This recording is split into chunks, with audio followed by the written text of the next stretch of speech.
লাগবে আমাকে এখান থেকে বের করতে। আর আপনার যে 12টা বাজবে, জাস্ট ওয়েট এন্ড ওয়াচ।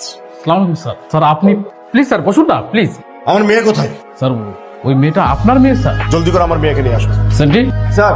যাও স্যারের মেয়েকে নিয়ে আসুন। স্যার, আপনাদের সেই চোরটা কোথায়? ওকে এমন পেটাবেন, কত বড় সাহস, আমার মেয়েকে ফাঁসিয়েছে। মা, তোর কিছু হয়নি তো মা? তুই ঠিক আছিস? ঠিক আছে অফিসার, আমি তাহলে আসি। আরেকটা কথা, নেক্সট টাইম যদি এইরকম কোনো ঘটনা ঘটে তাহলে কাউকে অ্যারেস্ট করার আগে আগে পিছে সবকিছু যাচাই বাছাই করে তারপর অ্যারেস্ট করবেন। জি স্যার, অবশ্যই স্যার।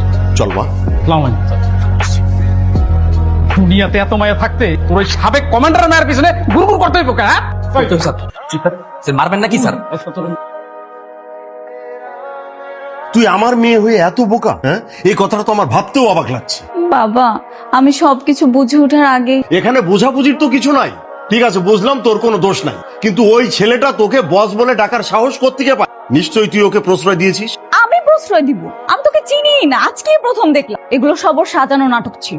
এই আজকে না হয় একটা চুরির দায় দিচ্ছিল, যদি এটা কোনো খুনের ঘটনা ঘটতো। তুমি একদম ঠিক বলেছো বাবা, আমি আসলে এখন অনেক বোকা, আমাকে অনেক চালাক হতে হবে।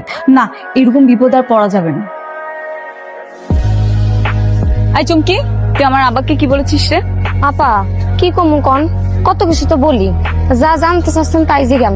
বুঝো না না, তুই আমার আব্বুকে কেন বলেছিস যে আমি নাকি আইফোন কেনার জন্য চুরি পেশা লিপ্ত হয়েছি? না আপা, আসলে আমার একটু একটু সন্দেহ হয়েছিল, এই জন্যই। আমার খেয়ে আমার পরে আমার বাপের কাছে তুই আমার নামে বিচার দিস? আপা ওই ছেলেটা এমন ভাবে বলছে, আমি ভেবেছি মনে হয় সত্যি আপনি কিছু করছেন, বুঝছেন?